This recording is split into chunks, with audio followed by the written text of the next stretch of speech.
दोस्तों, हर बार आपके जीवन में मुश्किलें आती रहती है। हमें हर बार मुसीबतों का सामना करना पड़ता है। तो चलिए गौतम बुद्ध की इस प्रेरक कहानियों के माध्यम से जानते हैं कि जीवन में आई हुई हर मुश्किल का सामना हमें कैसे करना है। कहानी को अंत तक जरूर सुनना। नमो बुद्धाय। अजातशत्रु नाम का एक राजा था। उनका राज्य बहुत अच्छा चल रहा था, किंतु कहते हैं ना कि समय हमेशा एक जैसा नहीं रहता। ऐसा ही राजा अजातशत्रु के साथ हुआ। राजा कई मुश्किलों से घिर गए और उन मुश्किलों से बाहर नहीं निकल पा रहे थे। उन्होंने कई युक्तियां अपनाई, लेकिन असफल रहे। एक दिन उनकी मुलाकात एक तांत्रिक से हुई। राजा ने तांत्रिक को अपनी मुश्किलें बताई। तांत्रिक ने राजा की बातों को ध्यान से सुना, फिर उसने एक उपाय बताया। तांत्रिक ने कहा, आपको पशु बलि देनी पड़ेगी, तभी आपकी मुश्किलों का समाधान होगा। पहले तो राजा काफी सोच विचार में पड़ गया, लेकिन उन्हें जब कोई भी रास्ता ना दिखा तो उन्होंने तांत्रिक की बात मान ली। तांत्रिक के कहे अनुसार एक बड़ा अनुष्ठान किया गया। पशुओं को मैदान में बलि देने के लिए बांध दिया गया। संयोगवश उस समय महात्मा बुद्ध राजा के नगर में पहुंचे। वे उसी स्थान से गुजर रहे थे जहां पर राजा ने अनुष्ठान कराया था। महात्मा बुद्ध ने जब देखा कि निर्दोष पशुओं की बलि दी जाने वाली है, तो वे राजा के पास गए और बोले, राजन, आप इन निर्दोष पशुओं को क्यों मारने जा रहे हैं? राजा बोले, महात्मा जी, मैं इन्हें मारने नहीं, अपने राज्य के कल्याण के लिए इनकी बलि देने जा रहा हूं, जिससे सारे राज्य का कल्याण होगा। महात्मा बुद्ध बोले, क्या किसी निर्दोष जीव की बलि देने से किसी का भला भी हो सकता है? थोड़ा सा रुककर महात्मा बुद्ध ने जमीन से एक तिनका उठाया और राजा को देते हुए बोले, इसे तोड़कर दिखाइए। राजा ने तिनके के 2 टुकड़े कर दिए। बुद्ध बोले, इसे अब पूर्ण जोड़ दें। राजा बोले, महात्मा जी, ये आप कैसी बातें कर रहे हैं? इसे तो अब कोई भी नहीं जोड़ सकता।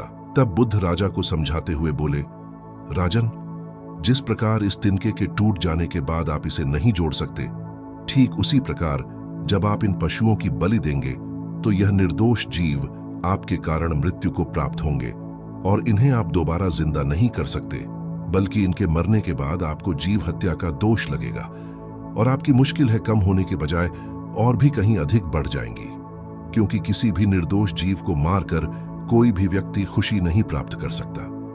आपकी समस्या का हल निर्दोष जीवों को मारने से कैसे हो सकता है?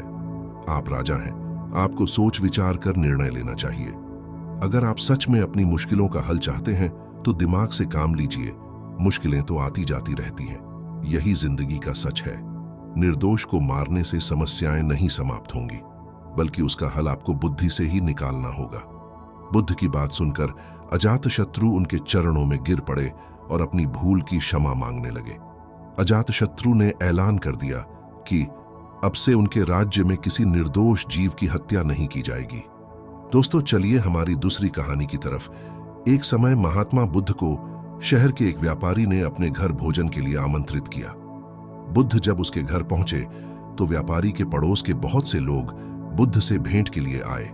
उन लोगों के बीच में ही एक चोर भी आ गया और महात्मा बुद्ध को देखते ही पूछा, स्वामी जी, क्या मैं आपके पैर धो सकता हूं? महात्मा बुद्ध अनुमति देते उससे पहले ही वह उनके पैर धोने लगा। उस चोर के नगर में बहुत चर्चे थे।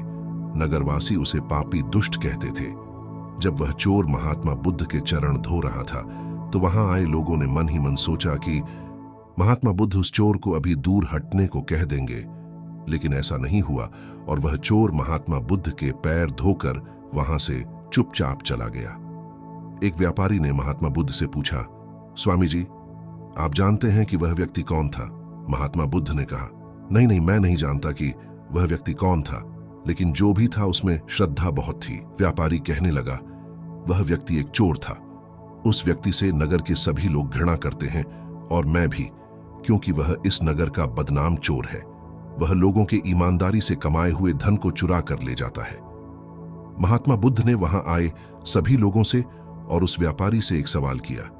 महात्मा बुद्ध ने पूछा, एक साहूकार से तुमने 100 रुपए और तुम्हारे मित्र ने 50 रुपए का कर्ज लिया, लेकिन साहूकार ने तुम दोनों का कर्ज माफ कर दिया, क्योंकि तुम दोनों ही साहूकार का कर्ज चुका सकने में असमर्थ हो।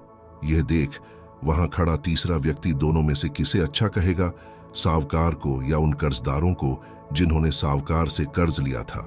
व्यापारी ने कहा, स्वामी जी, निश्चित तौर पर वह सावकार ही अच्छा व्यक्ति है जिसने दोनों का कर्ज माफ कर दिया। महात्मा बुद्ध ने कहा, जैसे आपने उस सावकार को अच्छा कहा है, ठीक उसी प्रकार लोग भी उसी व्यक्ति को अच्छा कहते हैं जो अच्छा करता है। महात्मा बुद्ध ने अपनी बात को आगे बढ़ाते हुए कहा, अगर आप सभी लोग उस चोर से घृणा करने की बजाय उसे सही राह दिखाने में सहायता करते तो शायद आज वह भी आपकी ही तरह एक सभ्य पुरुष बन सकता था। लेकिन आप सभी को केवल उस व्यक्ति की बुराई नजर आई। आप में से किसी ने भी कभी भी उसको सही राह दिखाने की कोशिश नहीं की। अगर आप सभी लोग मिलकर अपनी ही तरह उसे भी कामकाज करना सिखाते तो शायद आप लोगों की वजह से उसका जीवन भी बदल सकता था।